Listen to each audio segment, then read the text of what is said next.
नमस्कार प्रणाम। हम रिंकू सिंह, जिला गोपालगंज, बिहार से स्वागत बा आप सबके देहाती भोजपुरी लोकगीत चैनल पे। तो आज आप सबके बीच बहुत ही मजेदार झूमर गीत लेके आयल बनी, तो वीडियो कहीं तक बने रही।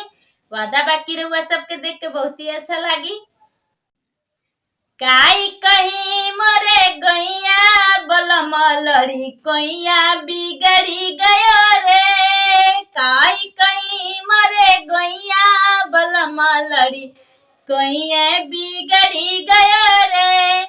हमरे बलम के सास तू ही बिगड़लू, हमरे बलम के सास तू ही बिगड़लू।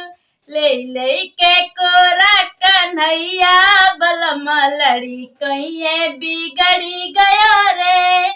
ले ले के कोरा कन्हैया बलम लड़ी कहिए बिगड़ी गयो रे। हमरे बलम के गोतिन तू ही बिगड़लू, हमरे बलम के जेठनी तू ही बिगड़लू।